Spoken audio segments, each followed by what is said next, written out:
Hello, and thank you for joining us on the commercialreceiver.org website today. We've got a great pleasure of having an interview with Matthew Duncan, who's going to give us a high-level view of how commercial receiverships work in Ohio. You can see, obviously, this and other videos together with materials, forms, and statutes that may be helpful to you at the commercialreceiver.org website. I encourage you to take a look at those for anyone who's anticipating the need to engage in a receivership in Ohio and the other states in which we have a presence. I'd like to first give you some background and an introduction regarding Mr. Duncan. Matt is a courtroom litigator and a counselor, and he's a problem solver. He has a breadth of experience in a variety of legal venues. Importantly, for present purposes, Matt's proficient in employing a variety of different types of proceedings available to his Ohio clients, which includes this specialized area of commercial receivership. In practice, Matt represents businesses, individuals, banks, property owners, families, and others seeking a visibility on assets, and he aids his clients in efficiently maximizing their recoveries. We're very pleased to have the opportunity today to speak with Mr. Duncan about how commercial receivership works in Ohio. So, Matt, thank you very much for being with us today. Thank you, Eric, for the opportunity. So, if I can just dive right in, can you tell us from a high-level perspective how a commercial receivership works in Ohio? Sure, I'd be happy to. Like a lot of states, I think in Ohio, a lot of the receivership rules developed through case law and have become more statutory over the years. Our main receivership statute, which is Chapter 2735 of the Ohio Revised Code, was just amended back in 2015. And some of the main changes that were made is the statute now more fully lays out what the powers of the receiver are. A lot of those have been used by courts for many years and developed by case law, but the statute now itemizes those more distinctly than they have been in the past. Another of the statutory changes are that receiverships in Ohio have traditionally been used in various entities, corporations, LLCs, etc. But the prior version of the statute only referenced corporations, and now the amended version makes clear that it can be used for a variety of entities. But like in most states, the purpose of a receivership is to preserve the value of the assets of a debtor for the benefit of creditors.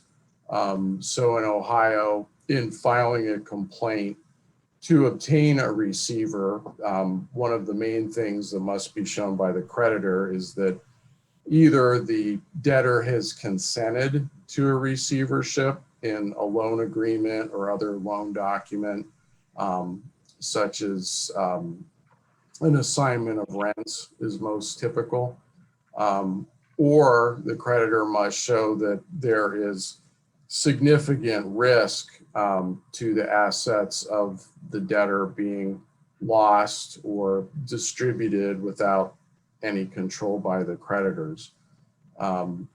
So in most receivership cases, the first things that you would file would be a complaint, an affidavit supporting the receivership, a proposed oath of receiver, and then you also want to make sure that you're proposing a specific receiver to the court. In a lot of counties, the courts may have a list of suggested receivers, but they'll still be open to receivers that are proposed by the movement. But if you fail to propose a specific person up front, you may lose that opportunity because depending on the judge and the court, there's certain receivers that they like to appoint.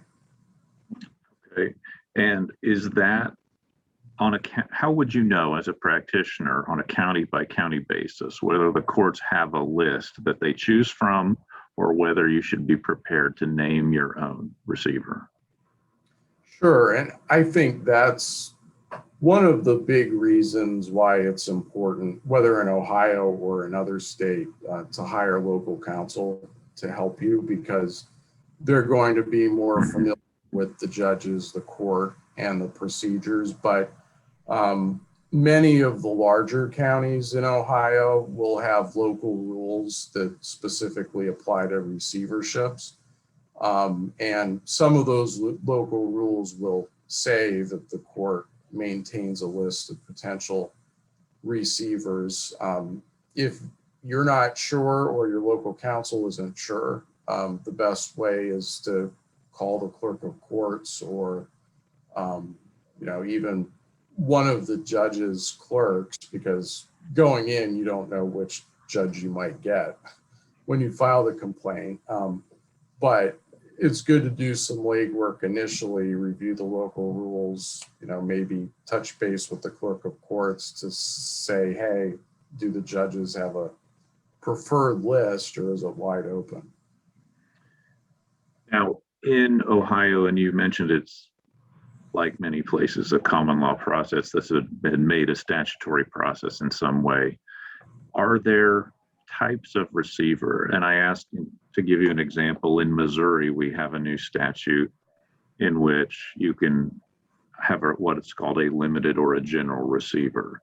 Rhode Island has some other different designations. I think it deals with business receivers versus other types. Do you have specific legal designations of types of receivers there? The statute doesn't specify types of receivers, so there isn't a specific statute for a liquidating versus non-liquidating receiver.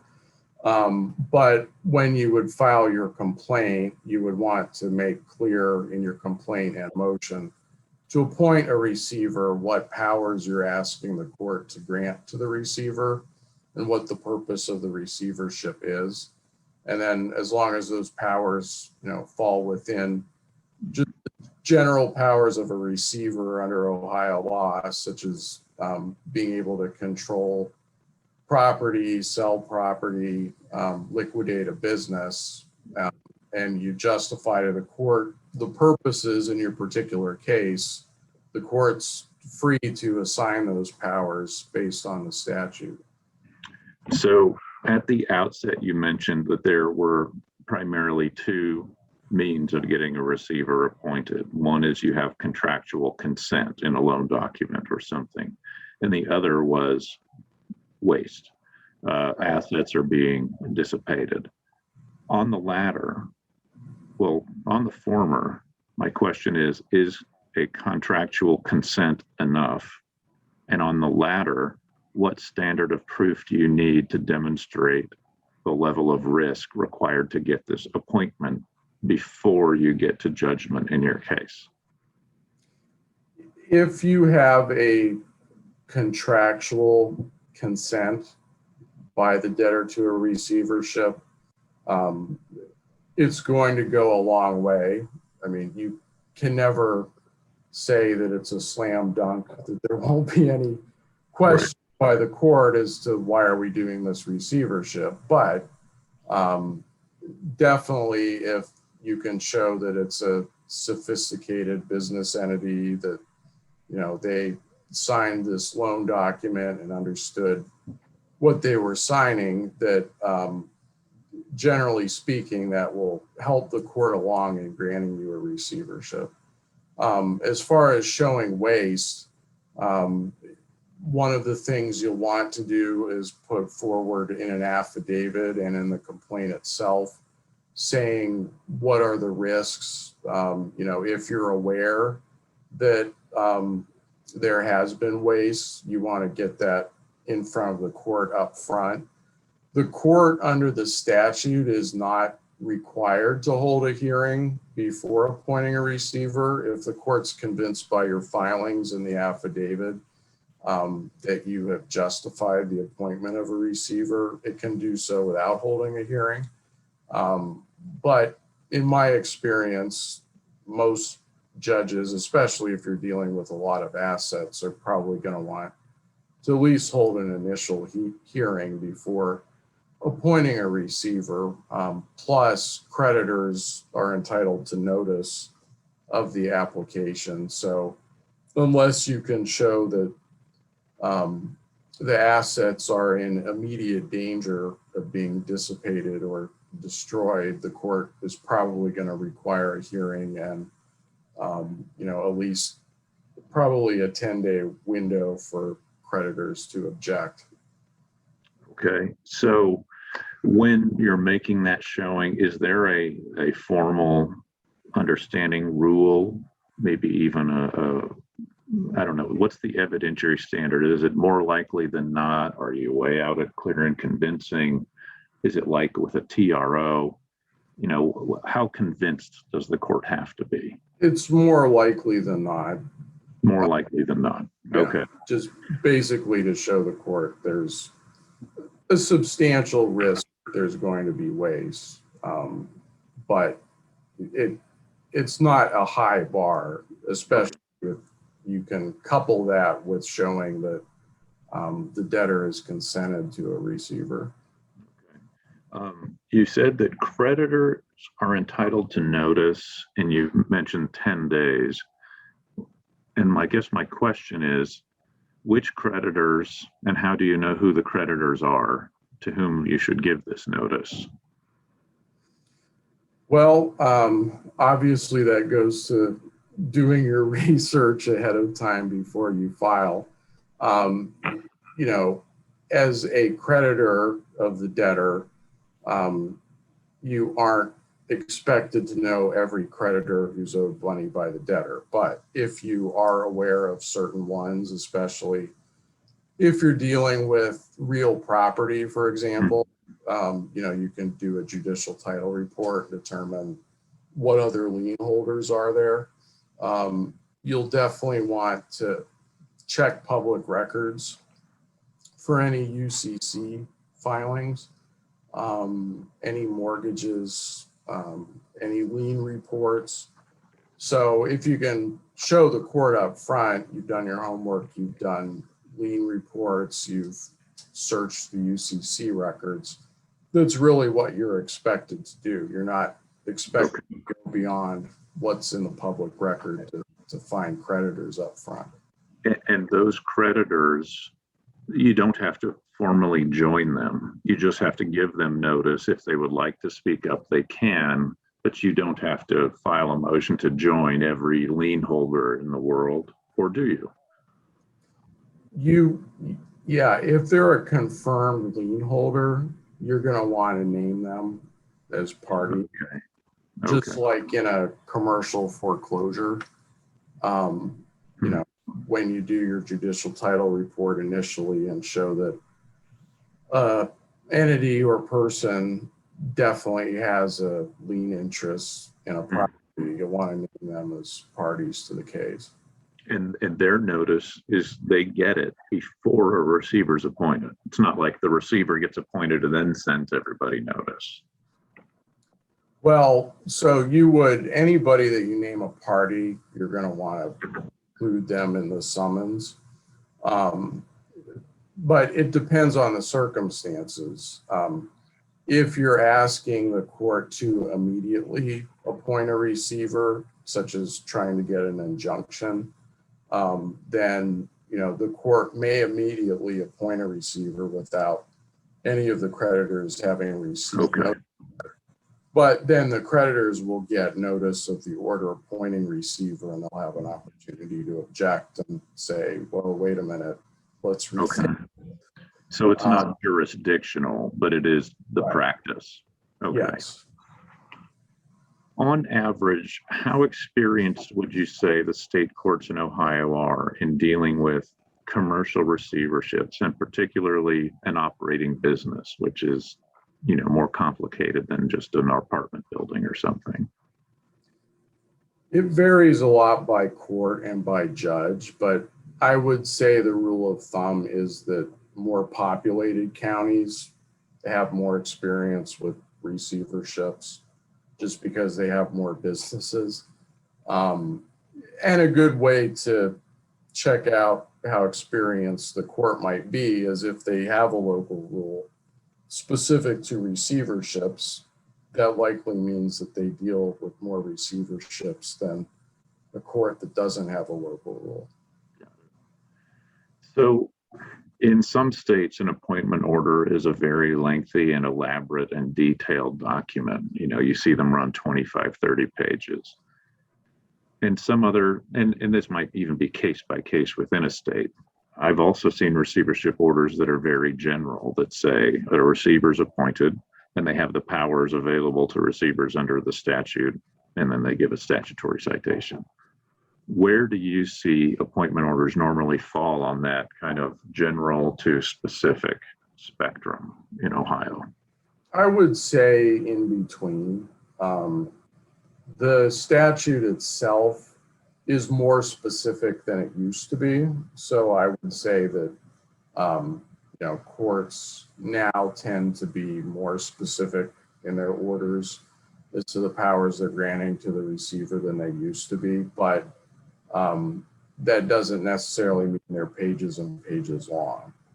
I think really the party that moves for the receiver has a lot of control over the length of the order. You're going to want to draft one for the court to sign off on. And if you convince the court a receiver needs to be appointed, it's likely, especially initially, that the court's going to grant all the powers that you're asking for in your order. So I would say in general, there's a moderate amount of specificity as to what the court's saying the receiver is appointed to do, and it pretty much follows the statute. Okay. So one of the issues we've encountered here, and I ask this in these discussions, is regarding asset sales. And I think I can guess the answer, I hope, based on the idea that in Ohio, you're actually bringing all of the lien holders in. But I don't want to speculate. Can a receiver sell assets free and clear of liens in Ohio with the liens attaching to proceeds in accordance with their priority? Yes, they can. With any transfer or sale of assets by the receiver must get court approval to do that. And receivers in Ohio can conduct sales by private auction and, submit an inventory to the court of the sale. One very important piece, though, to receiverships in Ohio is that the debtor and other interest holders have a right to redeem property within 3 days of the sale. So when the receiver conducts a sale of assets, if the debtor comes forward and redeems that property within 3 days, then the debtor gets to keep the asset still. And that's similar to how commercial foreclosure cases work here as well. But, all of the parties noticed of the sale and even the potential purchasers will be made aware that within 3 days it could be redeemed by the debtor. And to redeem, do they have to pay the note in full, or do they just have to pay what the winning bidder bid? They have to pay the value of the property. Okay. Pay off whatever, lien is being covered by that particular property. Okay. So I assume receivers in Ohio can hire counsel and be represented if it was necessary and if the court approves? Yes, they can. So what protections does a receiver and the receiver's professionals have in Ohio to make sure that they get paid for the work that they're doing? Most courts will require that receivers submit monthly reports as to, what activities have taken place, have there been any expenditures. At the end of a receivership, the receiver must also submit a final accounting to the court. But along the way, the receiver can apply to be reimbursed for expenses, giving notice to creditors who can object. In that way, it's similar to bankruptcy procedure. The trustees or debtors counsel and bankruptcies can apply to being reimbursed for expenses or fees. Receivers can also charge a percentage, off of the sales price of an asset, but again, that has to be approved by the court.